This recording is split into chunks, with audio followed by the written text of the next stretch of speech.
मैं बाहर सोफे पर बैठ हुआ टीवी देख रहा था। मुझे चाचा के घर रहते हुए करीब 20 दिन गुजर गए थे। क्योंकि मेरे चाचा ज्यादातर विदेश में होते थे, इसी वजह से इनकी गैर मौजूदगी में मैं इनके घर रहता था। मगर इस बार चाचा ने अजीब बात कर दी। उनकी आंखों का ऑपरेशन हुआ था।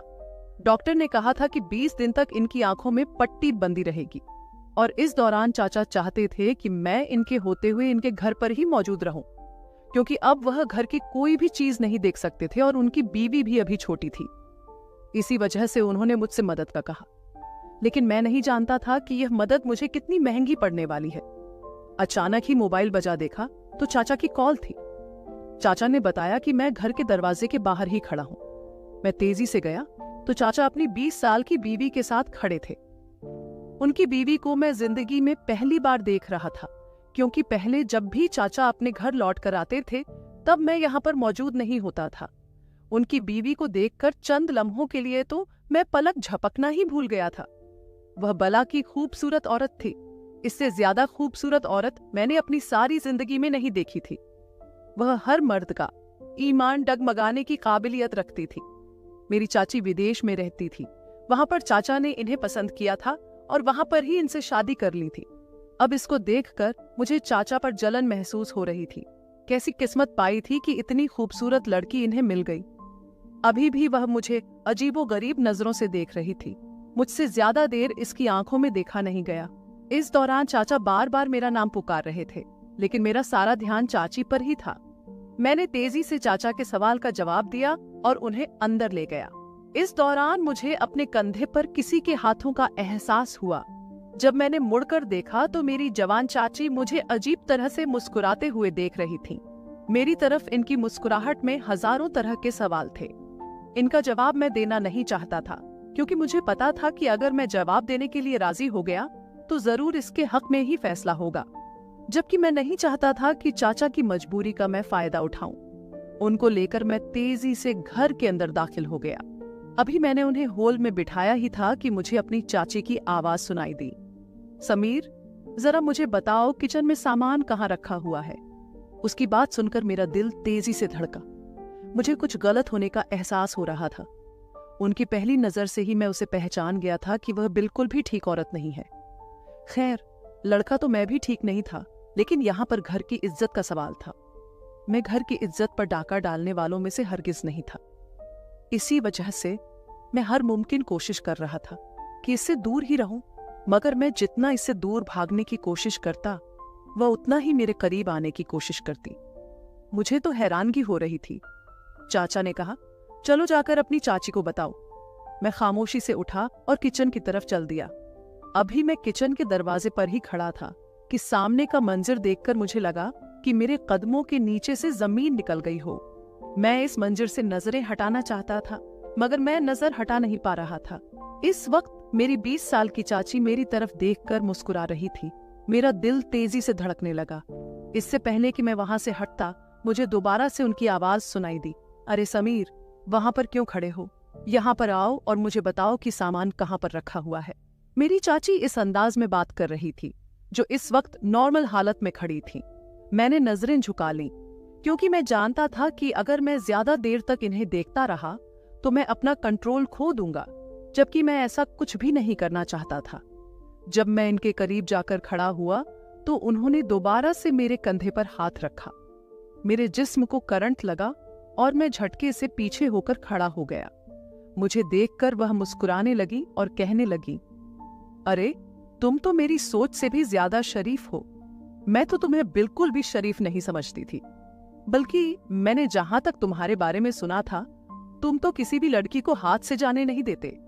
मोहल्ले की तमाम लड़कियों के साथ तुम्हारे चक्कर रह चुके हैं, और इसके अलावा शहर की भी कुछ ऐसी लड़कियां हैं जिन्हें तुम इस्तेमाल कर चुके हो। चाची के मुंह से इस तरह की बातें सुनकर मुझे लगा कि सातों आसमान मेरे सर के ऊपर आकर गिर गए हो, क्योंकि यह ऐसी बातें थीं जिन्हें मेरे घर वाले भी नहीं जानते थे। बल्कि इन बातों के बारे में तो मैंने अपने ज्यादातर दोस्तों को भी नहीं बताया हुआ था। फिर ना जाने चाची को यह सब कुछ कैसे पता लगा। मैं हैरत से इनकी तरफ देखने लगा। वह मुस्कुराने लगी और कहने लगी, तुम्हें हैरान होने की जरूरत नहीं है। मेरे लिए यह सब कुछ पता लगाना बिल्कुल भी मुश्किल नहीं। यह कहकर उन्होंने मुझे आंख मारी और मुझे अंदाजा हो गया था कि यह औरत हद से ज्यादा चालाक है। इस औरत से किसी भी किस्म का पंगा लेना मतलब खुद को मुसीबत में डालना है। इसी वजह से मैंने फैसला किया कि अब ज्यादा देर यहाँ पर नहीं रुकूंगा और अपने घर चला जाऊंगा। मैं नजरें झुकाकर उसके सामने खड़ा था। मैंने उनसे पूछा, आपको कौन सा सामान नहीं मिल रहा? जब उसने मेरी तरफ इशारा किया तो मुझे लगा कि मेरे कदमों के नीचे से जमीन निकल गई है। मैं वहां से जाने ही लगा था कि उसने एकदम ही मेरा हाथ पकड़ लिया और मुझे कहने लगी, चलो, अब इतनी भी शराफत नहीं अच्छी। वैसे भी तुम्हारे चाचा को कुछ भी नहीं पता और ना ही कभी इन्हें पता चलेगा, इसलिए बेहतर है कि तुम्हें जो कुछ कह रही हूँ वह सब मान लो। मुझे लग रहा था कि अब अगले ही पल मैं बहक जाऊंगा। मैं बहुत मुश्किल से खुद पर काबू कर रहा था। वह तेजी से मेरे पास आई और मेरे सामने खड़ी हो गई। उसे दोबारा देखा तो दोबारा से मेरा दिल बहकने लगा। इससे पहले कि मैं वाकई उसकी तरफ बढ़ता, मुझे किसी के कदमों की आवाज सुनाई दी। चाचा यहाँ पर आ रहे थे। मैं तेजी से इससे दूर हुआ। मुझे देखकर वह मुंह बनाने लगी और कहने लगी, फिक्र मत करो, ये कुछ भी नहीं देख सकते। उसकी बात का मैंने जवाब नहीं दिया। मैं चाचा के पास गया और इनसे पूछने लगा, क्या हो गया है आपको? किसी चीज की जरूरत है? मेरी बात सुनकर उन्होंने तेजी से ना में सर हिलाया और कहने लगे, मुझे तो किसी चीज की जरूरत नहीं है, लेकिन मैं चाहता हूं कि तुम इसको फार्म हाउस ले जाओ, क्योंकि ये यहां से आने से पहले जिद कर रही थी। तुम्हें तो पता है कि वह इलाका कितना खूबसूरत है, और फिर जब मैंने इसे फार्म हाउस की तस्वीरें दिखाई तो वहां जाने के लिए बेचैन हो गई। मैंने एक नजर अपनी 20 साल की चाची पर डाली, जो इस वक्त बहुत ही अजीबोगरीब नजरों से मेरी तरफ ही देख रही थी। अचानक ही उसने मुझे इशारा किया, जिसे देखकर मैं शर्म से पानी पानी हो गया। मेरे दिल में तो आया कि चाचा को इनकार कर दूं, लेकिन चाचा ने बहुत मान से मुझे कहा था। मैंने चाचा को अपने साथ चलने के लिए कहा, लेकिन उन्होंने साफ इनकार कर दिया और मुझे कहने लगे, मैं बहुत ज्यादा थक गया हूँ, मैं यहाँ पर रहकर आराम करूंगा और तुम दोनों खुद जाकर घुमाओ। चाची भी कहने लगी, चलो अब तुम भी जल्दी करो, क्यों देर कर रहे हो? उसने मुझे बाजू से पकड़ा और मुझे घसीटकर आगे की तरफ ले जाने लगी। मैं पलटकर अपने चाचा की तरफ देख रहा था, लेकिन उनका ध्यान हमारी तरफ नहीं था। उनकी हमारी तरफ पीठ थी और वह ना जाने कौन सी सोच में डूबे खड़े थे। दूसरी तरफ उसने मेरी बाजू को मजबूती से पकड़ा हुआ था। मुझे अपने वजूद पर इसके स्पर्श का एहसास हो रहा था, जो मुझे बहुत ज्यादा बेचैन कर रहा था। मैंने एक झटके से अपना बाजू छुड़वाया और इसे सख्ती से मना किया कि मेरे साथ इस तरह की हरकतें करने की कोई जरूरत नहीं है। तुम मुझे जैसा लड़का समझ रही हो, मैं वैसा लड़का नहीं हूं, और कम से कम तुम्हारी तो किसी भी किस्म की इच्छा मैं पूरी करने वाला नहीं। मेरी बात सुनकर उसकी आंखों में आंसू आ गए, लेकिन अब मैं न तो इसके वजूद की तरफ देख रहा था और न ही इसकी आंखों की तरफ। इसी वजह से मुझे जरा भी फर्क नहीं पड़ रहा था। लेकिन मुझे पता था कि इस वक्त एक 20 साल लड़की मेरे सामने खड़ी है और वह इस वक्त मेरे काबू में है। मैं जो भी चाहे इसके साथ कर सकता हूं। यही वह सोच थी जिसने मुझे बहुत ज्यादा बेचैन कर दिया था। मैं तेजी से वहां से हटा और भागकर अपने कमरे में आ गया। मैं गहरी गहरी सांस लेने लगा। समझ नहीं आ रहा था कि मैं क्या करूं, इस मुश्किल से बाहर किस तरह से निकलूं, क्योंकि जिस तरह से इसकी हरकतें थीं, मुझे अंदाजा हो गया था कि मैं ज्यादा देर तक खुद पर काबू नहीं रख पाऊंगा। आखिरकार मैं भी बंदा बेशुमार था। जब तक अपने जज्बात को काबू में रख सकता था तब तक ठीक था, और अब दूसरी तरफ मेरा शैतान भी मुझ पर हावी होने लगा था। वह मुझे बार बार यही बात कह रहा था कि तुम्हारे पास खुला मौका है, तुम अपनी ख्वाहिश पूरी कर सकते हो। मैंने अपने बाल दोनों हाथों में जकड़ लिए और जोर जोर से खींचने लगा। मेरी तबीयत ही खराब होने लगी थी। से चाचा के पास गया और इन्हें कहा कि मैं आज नहीं जा सकता। लेकिन जब मैंने अपनी चाची को वहां पर तैयार खड़े देखा तो चंद लम्हों के लिए मैं अपनी पलकें झपकाना ही भूल गया। वह इस वक्त बहुत ही खूबसूरत लग रही थी। मुझे तो वह आसमान से उतरी हुई कोई परी लग रही थी। मैंने इससे नजरें चुराने की कोशिश की, लेकिन कोशिश के बावजूद भी मैं उनसे नजरें नहीं चुरा पा रहा था। मुझे लग रहा था कि शायद मेरा अपने ऊपर कंट्रोल खत्म हो गया है। खुद इसी वक्त मैंने फैसला किया कि मैं इस औरत की इच्छा भी जरूरी पूरी करूंगा। अगर इसे शर्म नहीं थी तो मैं मर्द होकर क्यों शर्म करूं। और यह सोचकर मेरे चेहरे पर मुस्कुराहट फैल गई थी, क्योंकि इस वक्त शैतान मुझ पर हावी होता जा रहा था। जब औरत हुस्न के तमाम हथियार से मर्द को लुभाने की कोशिश करे तो मर्द फिर कहाँ खुद पर काबू रख पाता है। थोड़ी देर तक मैं खुद को बहुत ही मुश्किल में महसूस कर रहा था, क्योंकि तब मैं इस सब से बचने की कोशिशों में लगा हुआ था। लेकिन जब मैंने खुद को इस सब में डालने का फैसला किया था तो मेरी मुश्किल ही खत्म हो गई। मुझे सब कुछ बिल्कुल ठीक लगने लगा था। इसलिए मैं बेचैनी से कहने लगा, जल्दी से उठो, हमें जाना है, वरना बाद में मौसम खराब हो जाएगा। मेरी बात सुनकर चाचा तेजी से बोले, अगर मौसम खराब हो गया तो दोनों वहीं पर रुक जाना। मैं सोच भी नहीं सकता था कि मेरे चाचा मुझ पर इतना ज्यादा भरोसा कर सकते हैं। अब इसके साथ साथ मुझे शर्मिंदगी भी होने लगी थी। चाचा मुझ पर भरोसा कर रहे थे और मैं न जाने क्या करने के बारे में सोच रहा था। मैं इसी सोच में था जब अचानक ही मुझे अपने हाथों पर किसी का स्पर्श महसूस हुआ। मैंने देखा तो सामने चाची ही खड़ी थी। वह मुस्कुराती हुई नजरों से मुझे देख रही थी और कहने लगी कि चलो, हमें देर हो रही है। उसे देखकर मैं भी मुस्कुरा दिया। मुझे मुस्कुराता देखकर पहले तो वह हैरान हुई और फिर उसने गर्दन झुका ली। मैं उसे लेकर तेजी से गाड़ी की तरफ बढ़ गया। वह मुझे कहने लगी, तुमने तो बहुत जल्द ही हिम्मत हार ली। मैंने उसे मुस्कुराते हुए कहा, जब सामने इतनी खूबसूरत औरत मौजूद हो तो कौन इंसान हिम्मत नहीं हारेगा। वह खुलकर मुस्कुराने लगी। उसकी मुस्कुराहट भी बहुत खूबसूरत थी। अगर मैं यह कहता कि यह लड़की पूरी की पूरी हुस्न की मालकिन थी तो इसमें कुछ भी गलत नहीं होता। उसकी आवाज से लेकर उसकी मुस्कुराहट तक सब कुछ हसीन था। मैंने उससे पूछा, क्या वहां पर भी तुम दूसरे मर्दों को इसी तरह से अपनी तरफ आकर्षित करती थी?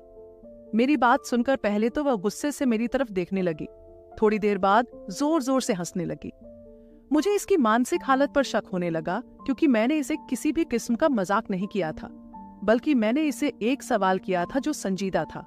वह मुझे कहने लगी, नहीं, मैं वहां के मर्दों को अपनी तरफ आकर्षित नहीं करती थी, क्योंकि तुम्हारा चाचा मुझे कमरे में बंद करके जाता था।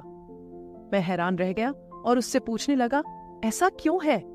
मेरी बात सुनकर वह मुस्कुराने लगी और कहने लगी, दरअसल तुम्हारे चाचा ने मुझे एक बार रंगे हाथों पकड़ लिया था।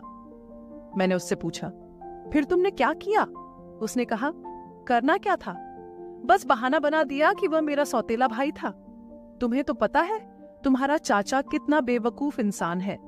अभी भी वह तुम्हें मेरे साथ भेज रहा है, हालांकि उसे अच्छी तरह से पता है कि तुम भी जवान हो और मैं भी जवान हूँ। शैतान को बहकाने में जरा भी वक्त नहीं लगता, मगर वह है ना कि कुछ लोग सारी उम्र के लिए कम अक्ल ही रहते हैं। बस तुम्हारा चाचा भी इन्हीं लोगों में से एक है। उसकी बात सुनकर मैंने तेजी से नामे सर हिलाया और उसे कहा, हमारा चाचा हमारे खानदान में सबसे ज्यादा चालाक इंसान है। चाचा की चालाकी के सामने तो पापा की चालाकी भी ज्यादा देर नहीं ठहर सकती। मेरी बात सुनकर वह मुस्कुराने लगी और कहने लगी, हो सकता है ऐसा ही हो, लेकिन मेरे मामले में वह एक नंबर का बेवकूफ इंसान है और मुझे इसकी बहुत ज्यादा खुशी है। अभी भी तुम्हें नहीं पता कि वह मुझे कितनी बड़ी खुशी देने जा रहा है। अब की बार मैंने इसे घूरा तो वह खुलखुलाकर हंसने लगी। फार्म हाउस यहाँ से 2 घंटे के फासले पर था। हमें गाड़ी चलाते हुए करीब आधा घंटा गुजर गया था। मेरा मन कर रहा था कि मैं उड़कर वहां पर पहुंच जाऊं। मैं जितना तेजी से आगे बढ़ने की कोशिश कर रहा था, इतनी ही रुकावटें मुझे तंग कर रही थीं। पहले तो रास्ते में गाड़ी खराब हो गई और फिर इसके बाद अचानक ही पेट्रोल खत्म हो गया। अभी भी मैं गाड़ी रास्ते में ही रोक के खड़ा था।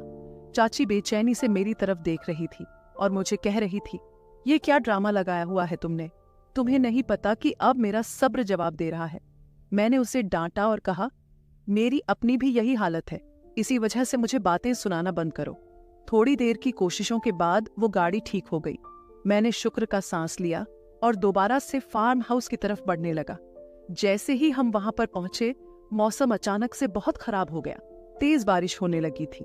इस मौसम में गाड़ी चलाना मतलब खुद को खतरे में डालने के बराबर था।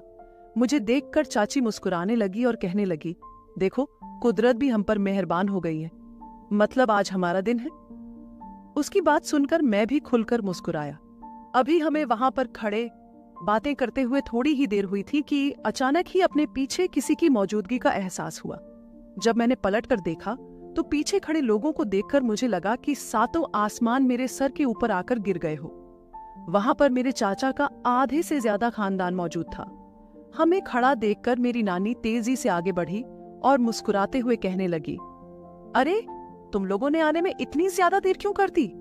उनकी बात सुनकर मेरी ऊपर की सांस ऊपर और नीचे की सांस नीचे ही रह गई, क्योंकि मुझे टेंशन हो रही थी कि कहीं ऐसा ना हो कि थोड़ी देर पहले हम लोग आपस में जो बातें कर रहे थे वह बातें किसी ने सुन ली हों। लेकिन जिस तरह से नानी बात कर रही थी, इससे बिल्कुल भी नहीं लग रहा था कि उन्होंने थोड़ी देर पहले होने वाली हमारी गुफ्तगू सुनी है। मैंने एक नजर चाची के चेहरे की तरफ देखा। चाची के चेहरे पर इस वक्त 12 बजे हुए थे। इसकी हालत देखकर मुझे बहुत हंसी आ रही थी। इसके साथ साथ मुझे इन घर वालों पर गुस्सा भी आ रहा था, क्योंकि अब तो मैंने भी अपना दिमाग बना लिया था, लेकिन अब यहां आकर सब कुछ ही खराब हो गया था। चाची का मूड बहुत ज्यादा ऑफ था। वह सबसे बदतमीजी से बात कर रही थी और इसकी बदतमीजी मुझे गुस्सा दिला रही थी। मैंने एक दो बार आंखों ही आंखों में इसे तमीज से रहने का इशारा किया, लेकिन उसने मेरी तरफ भी ध्यान नहीं दिया। यूं लग रहा था जैसे वह इस वक्त अपने होश में नहीं है। वह बहुत ज्यादा गुस्से में लग रही थी। उसे गुस्से में देखकर नानी मुझसे पूछने लगी, अरे इस लड़की को क्या हो गया है? यह हर किसी को काट खाने को क्यों दौड़ रही है? नानी की बात सुनकर मैंने गहरी सांस ली। अब मैं इन्हें क्या बताता कि हम लोगों ने जो प्लान बनाया हुआ था, इस प्लान को आपने बहुत बुरी तरह से फेल कर दिया है। नानी ने जब मेरे चेहरे पर फैली हुई उदासी देखी तो मुझसे कहा, मुझे सच सच बताओ, तुम लोग क्या सोचकर बैठे हुए थे? उनकी बात सुनकर मुझे लगा कि सातों आसमान मेरे सर पर आकर गिर गए हो। अब वह मुझसे सवाल कर रही थी। मैं एकदम ही खामोश हो गया। फिर मैंने अपने आप पर काबू पाया और उन्हें बताया, दरअसल हमें उम्मीद नहीं थी कि आप सब लोग यहाँ पर मौजूद होंगे। नानी ने कहा, अरे तो हम कौन सा कोई गैर हैं? हम भी तो इंसान ही हैं और इसके अपने रिश्तेदार ही हैं। हमसे क्यों वह इतना ज्यादा चढ़ रही है? उनकी बात सुनकर मैंने ना समझी से कंधे उचका दिए। नानी भी मुंह ही मुंह में बड़बड़ाने लगी और उसे बातें सुनाने लगी। मैं भी खामोशी से बैठ गया और बाकी लोगों को बातें करता हुआ देखने लगा। इसी दौरान मैं अपने चेहरे पर किसी की नजरों की तपस महसूस कर रहा था और मुझे पता था कि मुझे देखने वाला कौन है। मगर थोड़ी ही देर बाद मेरी यह गलतफहमी दूर हो गई, क्योंकि मेरी तरफ चाची नहीं बल्कि मेरी अपनी एक कजिन देख रही थी। मेरी जब इससे निगाहें मिली तो इसने जल्दी से अपनी गर्दन झुका दी और इसके चेहरे पर शर्मीली सी मुस्कुराहट फैल गई। ये सब देखकर एक लम्हे के लिए तो मुझे यकीन ही नहीं आया, क्योंकि मैं अपनी इस कजिन को बचपन से ही बहुत पसंद करता था, लेकिन कभी भी अपनी मम्मी से रिश्ते की बात नहीं की थी, क्योंकि मुझे लगता था कि वे अमीर लोग हैं और हम जैसे आम लोगों में कभी भी रिश्ता नहीं करेंगे। अभी इसका देखने का और मुस्कुराने का अंदाज मुझे बता रहा था कि वह भी मुझे पसंद करती है और मुझे अपनाना चाहती है। मैं भी उसे देखकर मुस्कुराने लगा। अचानक ही मुझे लगा कि किसी ने मुझे चुटकी काटी हो। मैंने जल्दी से अपनी दूसरी तरफ देखा तो वहां पर चाची बैठी थी और वह बहुत ही गुस्से से मेरी तरफ देख रही थी। उसे गुस्से से अपनी तरफ देखता पाकर मैं मुस्कुराने लगा, लेकिन इस बेचारी का इतना बुरा हाल था कि वह मुस्कुरा भी नहीं पा रही थी। अब तो वैसे भी सब कुछ खराब हो चुका था। रात के वक्त वो मुझे कहने लगी कि मुझे घर वापस जाना है। मैंने एक नज़र बाहर के मौसम पर डाली जो बहुत खराब था। मैंने उसे समझाया कि ऐसा मुमकिन नहीं हो सकता, मौसम बहुत खराब है और इस मौसम में गाड़ी चलाना बहुत खतरनाक है। बेहतर है कि सुबह तक इंतजार कर लो, सुबह होते ही मैं तुम्हें छोड़ आऊंगा। लेकिन वह बच्चों की तरह जिद कर रही थी। थोड़ी ही देर बाद मैंने उसे उसकी हालत पर छोड़ दिया और तेजी से अपने कमरे में वापस आ गया, क्योंकि अब यह लड़की कुछ ज्यादा ही मेरे सर पर सवार होने की कोशिश कर रही थी, जबकि मैं ऐसे लड़कों में से बिल्कुल भी नहीं था जो लड़कियों को अपने सिर का दर्द बना लेते हैं। सुबह दरवाजे पर दस्तक की आवाज पर मेरी आंख खुल गई। मैंने देखा कि सामने चाची ही खड़ी थी। अगले ही पल वह तेजी से कमरे के अंदर आने लगी। मैंने उसे बाहर ही रोक दिया और उसे कहा, खबरदार, जो तुमने यहां पर किसी भी तरह का तमाशा करने की कोशिश की। वो चंद लम्हों के लिए हैरान हुई और इसका हैरान होना बनता भी था, मगर रात के वक्त मैंने अपने दिल को बदल दिया था, क्योंकि मैं जानता था कि एक बहुत ही शरीफ लड़की मुझसे प्यार करने लगी है और वह मेरा इंतजार कर रही थी। मैंने भी फैसला किया था कि अब अपने आप को उसके लिए बचा कर रखूंगा। और जहां तक चाची जैसी लड़कियों का सवाल था, तो इन्हें तो हर जगह ही बहुत सारे लोग मिल जाते थे। इसीलिए मैंने गंदगी में हाथ मारने के फैसले से पीछे हटने का सोच लिया था, क्योंकि मैं जानता था कि अगर आज मैंने यह सब किया तो सारी उम्र मुझे पछताना पड़ेगा। इससे अच्छा था कि मैं उस लड़की के बंधन में बंधता और सारी जिंदगी बगैर किसी पछतावे के गुजारता। एक पल में मैंने अपना मन और फैसला बदल दिया। चाची अब तक वहां पर खड़ी हुई थी और हैरानी से मुझे देख रही थी। पहले तो वह बहुत ज्यादा हैरान हुई और फिर मुस्कुराते हुए कहने लगी, मुझे पता है कि तुम यहाँ इन लोगों की वजह से मेरे पास नहीं आ रहे, लेकिन तुम फिक्र मत करो, जब हम घर चले जाएंगे तो वहां पर कोई भी नहीं होगा और तुम जिस तरह चाहो अपनी ख्वाहिश पूरी कर लेना। उसकी बात सुनकर मैं खामोशी से उसके चेहरे को देखने लगा। मैंने अपने मुंह से एक शब्द भी नहीं कहा। थोड़ी ही देर बाद मैं उसे लेकर घर वापस आ गया। रात के वक्त वह फिर से बारीक कपड़े पहनकर मेरे सामने आ गई। अब वह चाचा के सामने ही शुरू होने वाली थी। मैंने उसकी कमर पर हाथ रखकर इसे पीछे की तरफ धक्का दिया। दूसरी तरफ यह हुआ कि चाचा ने आंखों पर जो पट्टी बांधी हुई थी उससे सब कुछ साफ दिखाई देता था। वह सिर्फ और सिर्फ इस औरत की हकीकत को जानना चाहते थे। जब उन्हें इस औरत की हकीकत का पता चल गया तो उन्होंने उसे तलाक दे दिया और घर से निकाल दिया। मैंने भी शुक्र अदा किया कि मैंने ऐसी कोई हरकत नहीं की जो चाचा की नजरों में गिर जाता। फिर बाद में मुझे इस बात का बहुत ही अच्छा फल मिला। कुछ ही समय के बाद मैंने अपनी कजिन के साथ शादी की बात कर ली, जिसके एक ही हफ्ते के बाद हमारी शादी हो गई। अब मैं इसके साथ खुशी खुशी अपनी जिंदगी गुजार रहा हूँ। तो दोस्तों, उम्मीद करती हूँ कि आपको ये कहानी पसंद आई होगी।